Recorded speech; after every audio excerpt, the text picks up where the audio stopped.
Hello YouTube, this is Morgan Bannon or Airspeed Prime here. I'm the site's super moderator for Avatar The Last Airbender Online.com, and I'm here today to present to you the next edition of Airspeed Discusses.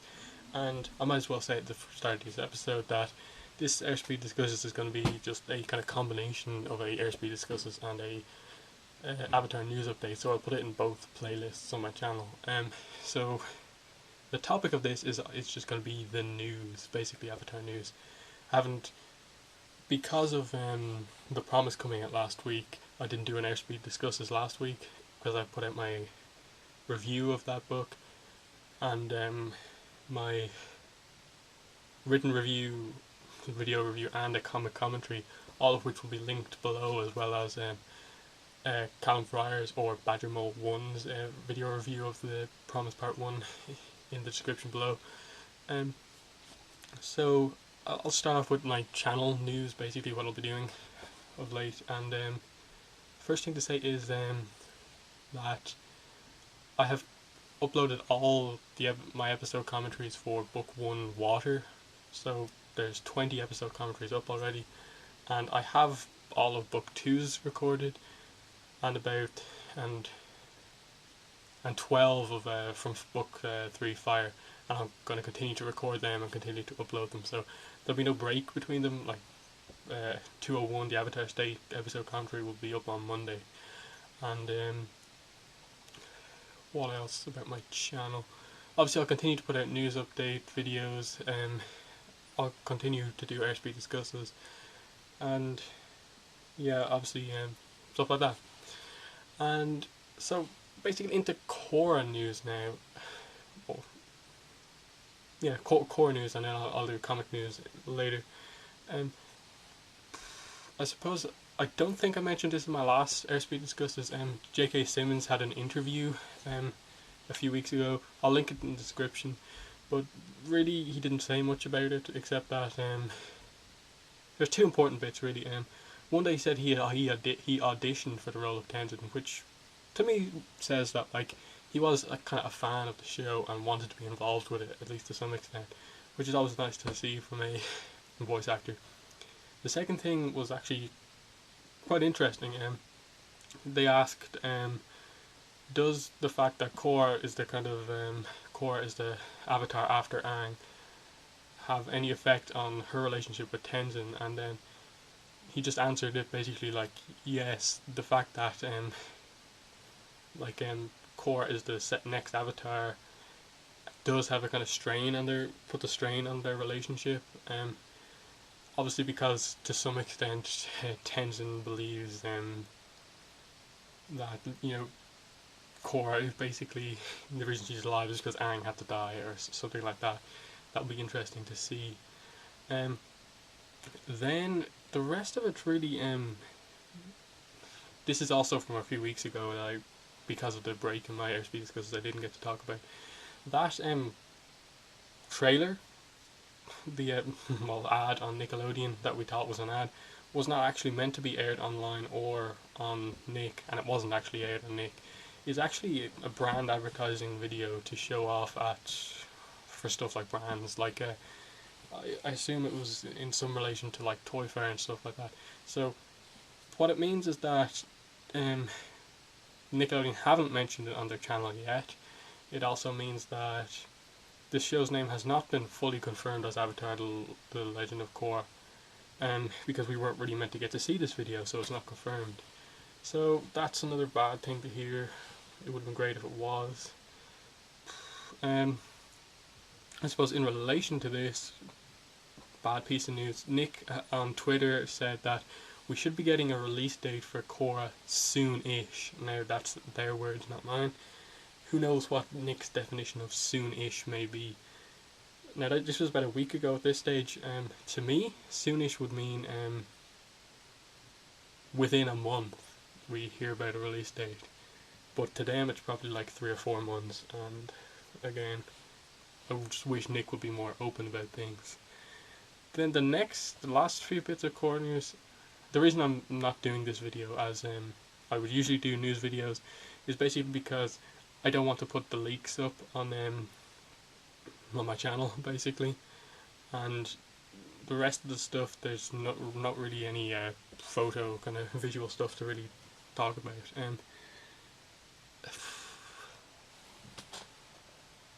Um, but Cora leaks is basically the next thing.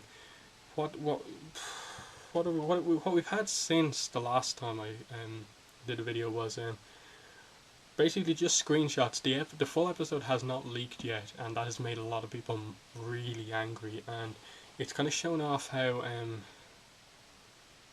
not great this Winx Club forum is, which actually just renamed itself like a few days ago to be a kind of combination Winx Club and Avatar website in an attempt to like get people more active on the site. And you know, problems are basically that the admin was the only staff member on the site originally, and the person was not dealing with any of the arguments, and there was loads of arguments as well on the site.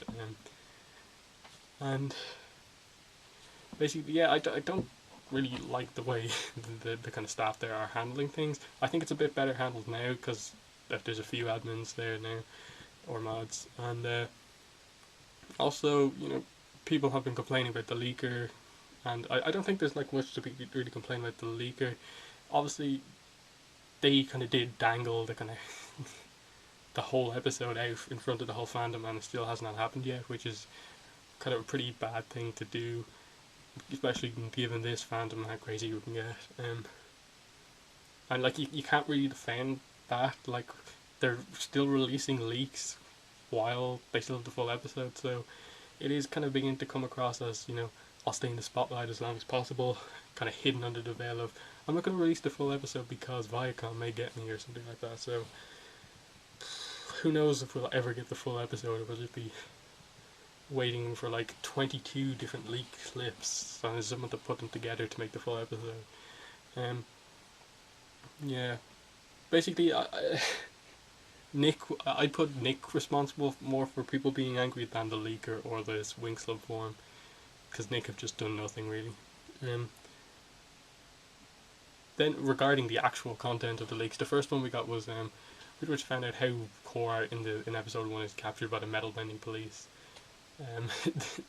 The metal benders shoot metal cables down from their blimp and, well, airship, and capture Korra on Naga mid-flight, which is interesting. We got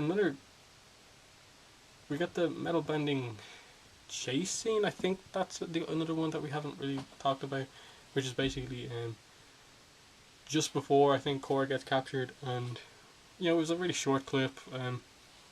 Again, we see some great animation, a bit of bending as well, but nothing too important.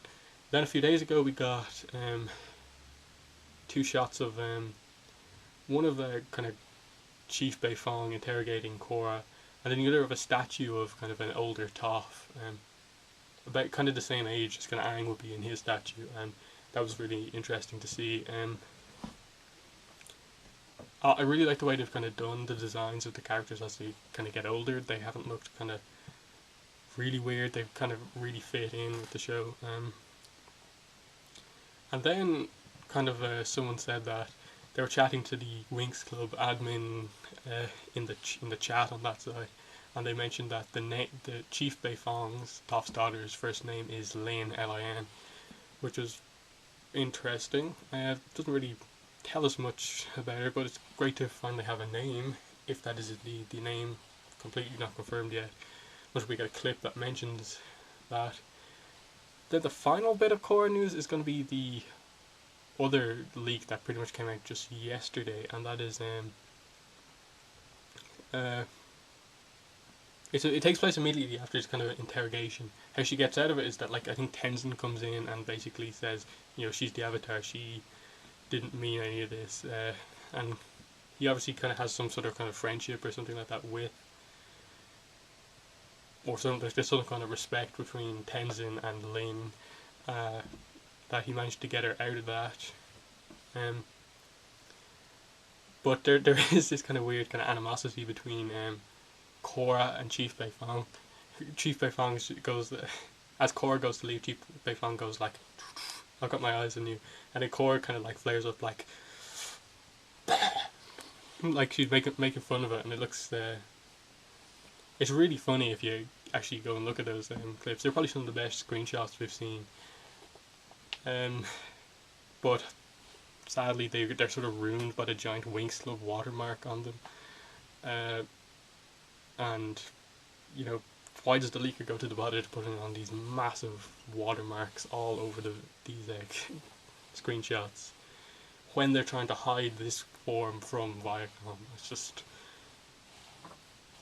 how this leaking thing is happening is just so weird. And yeah, we can see Tenzin get really mad at Korra then, and that's pretty much all the Korra news we have. Again, soonish on a date, so hopefully we'll find that out soon. This is just complete speculation, but basically North American Toy Fair, the biggest toy fair in the world basically, is on February 12th to February 15th, and Teenage Mutant Ninja Turtles, another show that's going to be on Nick, and it's going to air after Korra. I think it's pretty much confirmed. Had its toy line revealed in kind of preview of Toy Fair. So I'm hoping, and I really want this to happen, that we get a revelation at Toy Fair that Korra will get a toy line. As you've probably seen, I really want one, and I talked about what I think it should be in the previous Airspeed discusses about what the toy should be like. And yeah, does it have a good chance of happening? I think so, because if Teenage Mutant Ninja Turtles is getting one of Nick's only other action kind of orientated shows is Korra, and as Korra is the main character, there would have to be female action figures. That's pretty much that. Then all I have to do is talk about some of the comic stuff. I'm just going to get my laptop because some of this comic news is kind of hidden in loads of interviews, and I wrote up a news post which has all the kind of pictures from this, which is basically loads of concept sketches from The Promise Part 1 from Guru, and I'm just going to link you to that post that I wrote up, rather than putting in all these clips, all these images into this video. It's got like lots of stuff about Aang,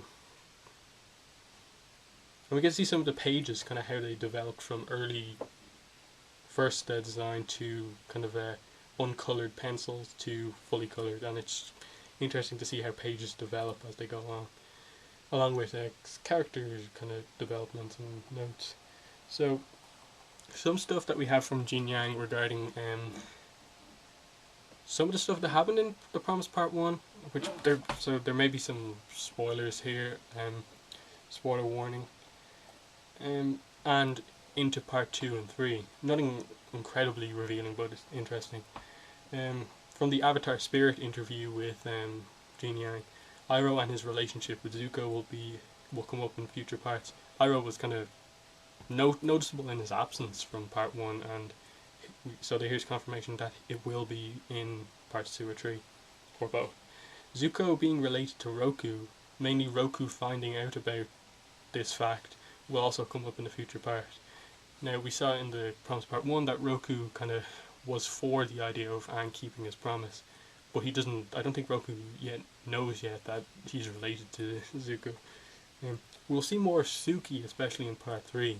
That's nice to see. Hopefully we'll see some kind of Saki-Suka relationship stuff there. And here's stuff about kind of Zuko's motivation. What Ursa's absence means to Zuko is more important than what actually happened to Ursa. And that's from Mike and Brian, basically, to Jin Yang.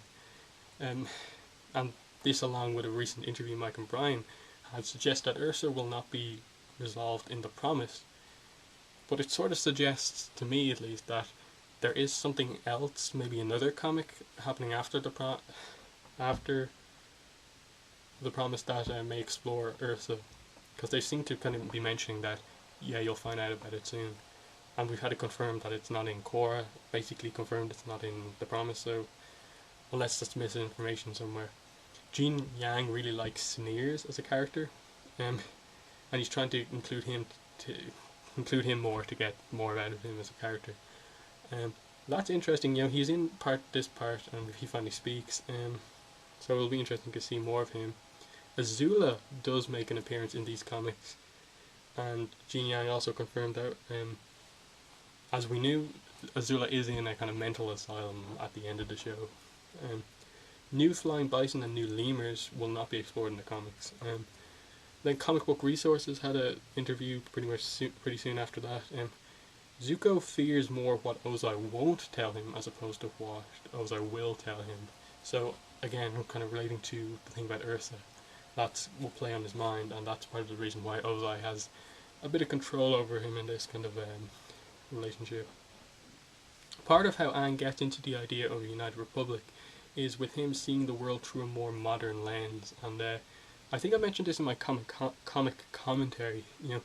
This is getting away from that idea of that the nation should remain separate and and more towards the fact that through this war, and kind of as especially seen through Aang and his group of friends, that the four nations have come together and kind of mixed, as seen with Aang and Katara, as seen with like Suki and Sokka. Relationships has come together, and I presume that will be it. So that's pretty much my discussion of the news. None of it is extremely that important. I think the comic news is way more interesting than any of the stuff we got about Korra. Great to get some more screenshots. Great to get the name of Chief Beifong. Hopefully that is it. Hopefully Nick reveals more stuff. Hopefully Toy Fair will reveal some stuff. Toy Fair in 8 days, that'll be interesting. So thank you for watching, and bye.